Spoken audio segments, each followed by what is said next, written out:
வழுக்கையால் அவதிப்படும் அரசன். அரசனுக்கு வயதாகி கொண்டிருந்தது.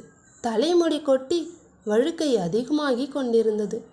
அரசனுக்கு தன் கம்பீரம் குறைந்துவிடும் என்ற கவலை அதிகமாய் போய் ஒரு நாள் அரசவை தலைமை மருத்துவனிடம் நிவாரணம் கேட்டான். தலைமை மருத்துவன், மன்னா, இதற்கு மருந்தே கிடையாது என்று உண்மையே சொன்னான். அரசனுக்கு அந்த பதில் பிடிக்கவில்லை. கோபம் அடைந்தான். ஆத்திரம் தலைக்கேறி தலைமை மருத்துவனை சிறையில் அடைக்குமாறு உத்தரவிட்டான்.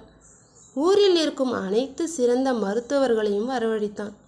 ஒரே வாரத்தில் தன் பிரச்சனைக்கு தீர்வு கண்டுபிடிக்குமாறு பணிந்தான். மருத்துவர்கள் அனைவரும் கூடி விவாதித்தனர். அரசனிடமிருந்து எப்படி தப்பிப்பது என்றுதான் தீவிரமாக யோசித்து கொண்டிருந்தார்கள். அவர்களில் ஒரு துடிப்பான இளைஞன் இருந்தான். பிரச்சனைக்கு தன்னிடம் தீர்வு இருப்பதாக கூறினான். அனுபவம் முதிர்ந்த வயதான மருத்துவர்கள் கூட்டத்தில் இருந்தனர். அவனை பார்த்து சிரித்தனர். வழுக்கைக்கு தீர்வா? போய் வேறு வேலை இருந்தால் கவனிப்பா என்று கூறினர். நாள் செல்ல செல்ல அவர்களுக்கு அரசனிடமிருந்து தப்பிக்கும் வழி தெரியவில்லை. அரசனை இந்த நிலையில் சந்தித்தால் கண்டிப்பாக தலைமை மருத்துவனுக்கு நேர்ந்த கதிதான் நமக்கும் நடக்கும் என்று எல்லாருக்கும் புரிந்தது.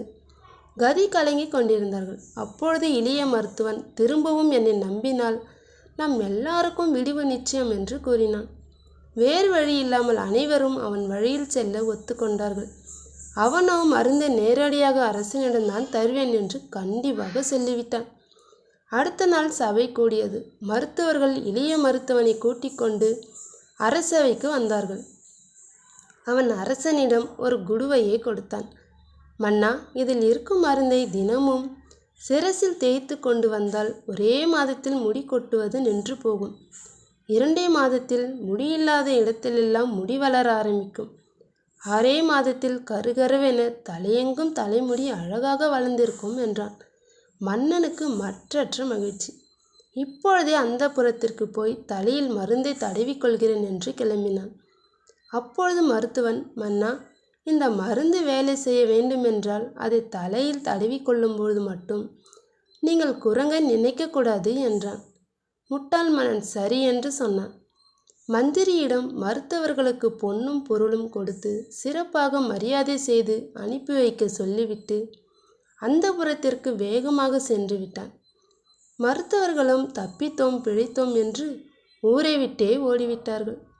அந்தப்புரத்திற்கு சென்ற அரசன் அங்கு குடுவையை கையில் எடுத்து அதில் இருந்த மருந்தை தலையில் தேய்க்க போனான். அப்பொழுது அவனுக்கு மருத்துவன் சொல்லிய பக்குவம் கவனத்திற்கு வந்தது. குரங்கை நினைக்கக்கூடாது என்று நினைத்தவுடன் குரங்கை பற்றி நினைக்க ஆரம்பித்து விட்டான். என்ன முயற்சித்தும் அவன் நினைவிலிருந்து குரங்கை அகற்ற இயலவில்லை. மன்னனுக்கு மருத்துவனின் தந்திரம் புரியவில்லை. சற்று நேரம் கழித்து முயற்சிப்போம் என்று வேறு வழியில் ஈடுபட்டான். ஆனால் ஒவ்வொரு முறை அவன் மருந்தை கையில் எடுத்த போதும் மருத்துவனின் அறிவுரை மனதில் தோன்றி அவனுக்கு குரங்கை பற்றிய யோசனை வந்து கொண்டே இருந்தது. பல நாள் திரும்ப திரும்ப முயற்சித்து விட்டு இந்த சிரமத்திற்கு பேசாமல் வழுக்கையாகவே இருந்து விடலாம் என்று தீர்மானித்து விட்டான். இந்த மாதிரி குட்டி குட்டி கதை உங்கள் குழந்தைங்களுக்கு வேணுமா? மறக்காமல் நம்ம ஜிகே நேச்சுரல் ஸ்டுடியோவை சப்ஸ்கிரைப் பண்ணி வச்சுக்கோங்க. தேங்க்யூ.